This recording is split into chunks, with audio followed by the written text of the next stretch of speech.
Welcome to the Fear and Greed Afternoon Market Report for Monday, the 19th of April 2021, where in just a few minutes I tell you everything you need to know about what's happened in financial markets and the world of economics today. I'm Sean Aylmer.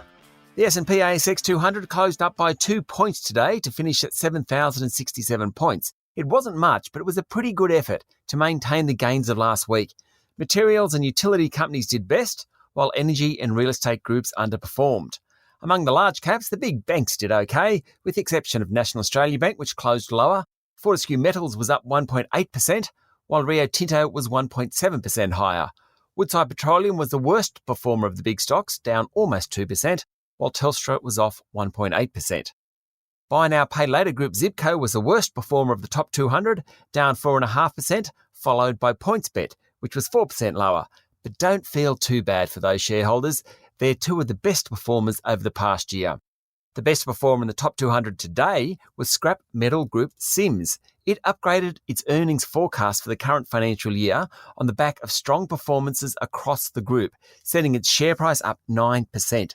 Chief Executive Alastair Field said the group also expected to benefit from global infrastructure spending and the need for companies to reduce their carbon footprint. The chairman of National Australia Bank, Phil Chronican, said it was inevitable that regulators would introduce rules to calm the property market, which is currently being fuelled by low interest rates. For the first time in more than a year, Australians were freely allowed to travel overseas to New Zealand, and reports suggest the airports and airlines were busy, with Qantas and Jetstar operating a combined 29 flights.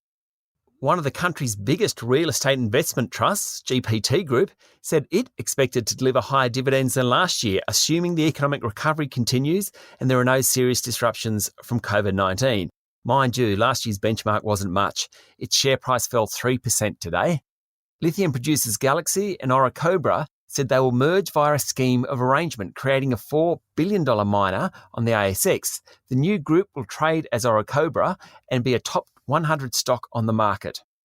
Landlord Fortius Funds Management is suing Just Group, which owns JJ's, Just Jeans and Smiggle, among others, for $3.6 million in alleged unpaid rent during the COVID pandemic.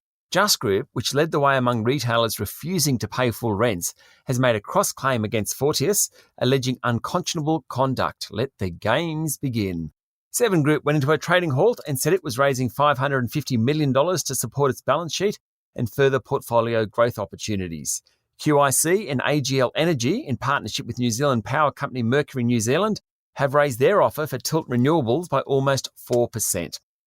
Outside the share market, the Aussie dollar is currently trading at 77.4 US cents. No trading on Wall Street, of course, it was the weekend, but there's been plenty of discussion about the collapse in the price of several cryptocurrencies over the weekend, including Bitcoin. Currencies were down more than 10% in many cases. That's it for the afternoon market report for Monday, the 19th of April 2021. Join me tomorrow morning for the regular edition of the Fear and Greed Business Headlines. I'm Sean Aylmer. Enjoy your evening.